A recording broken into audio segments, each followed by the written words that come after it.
me take you on a wild ride to the very edges of our universe. But it won't be as simple as traveling through space, because the edges that we're talking about aren't in space. They're in time. Why is the universe that we see a universe of the past? How far back into the universe's history could you go? And what would you see in the young universe? This is What If, and here's what would happen if Earth teleported to the edge of the universe. The universe doesn't have the kind of edge you might imagine, but there is a limit to how far into outer space we can see from Earth, and the part that we can see is called the observable universe. The observable universe does have an edge, but it's not a border in space. It's a border in time. When we look out into space, we see the stars and galaxies from the past. And the deeper into the universe we look, the farther back in time we see. So join me on this mind-bending trip back in time to the very beginning of the universe. It seems pretty weird that our telescopes look into the past, but it all has to do with how light travels. Take the sun, for example. It's located about 150 million kilometers from Earth, and light travels at 300,000 kilometers per second. So, if you look outside, the light that you see was emitted from the sun 8 minutes ago. Yeah, the further an object is from Earth, the longer it takes for its light to reach you. And that's why when we look into space, we're looking backward in time. Just how far back in time is that observable edge? Well, using the Hubble Space Telescope, we've been able to look back 13 billion years. Yeah, we can see what the universe looked like a mere 400 to 800 million years after the Big Bang. But enough about telescopes. Let's start teleporting.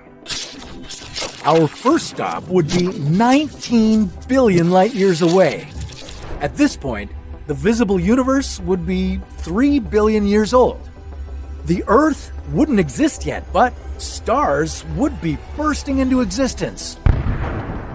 They would be forming 20 to 30 times faster than they are today.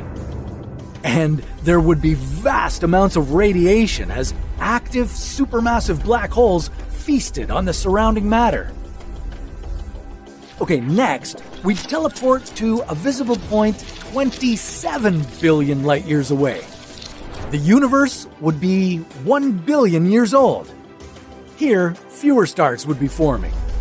Heavy elements would be rare at this point in time, so there would be no rocky, Earth-like planets yet.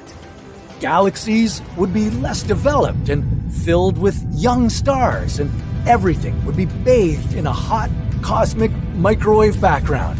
We'd reach the first edge when the universe is 700 to 800 million years old.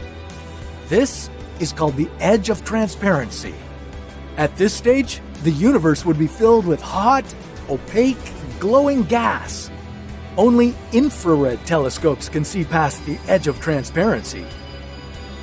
The second edge we would reach is 31 billion light years away from Earth, and it's called the Age of Reionization.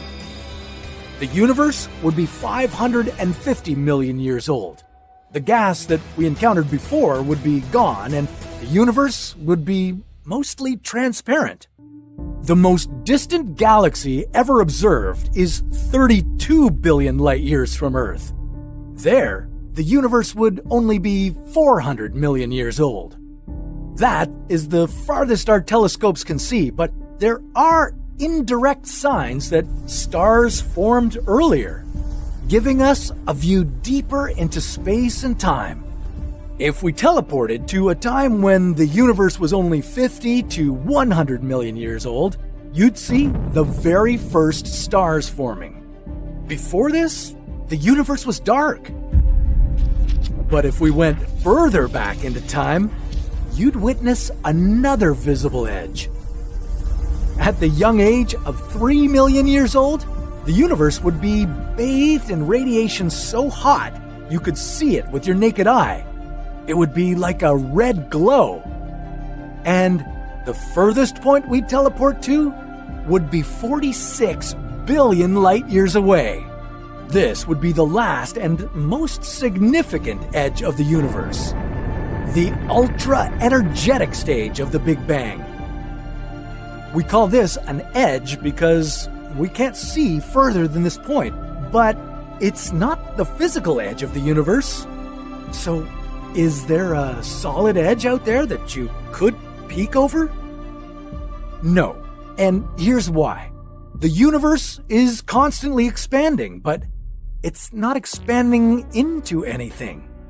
It's more like the surface of a ball. If you walked along the surface of a giant ball, you'd end up where you started, but you'd never encounter a physical edge. Now, what if the universe isn't a ball? What if it's more like a loop? Well, that's a story for another What If.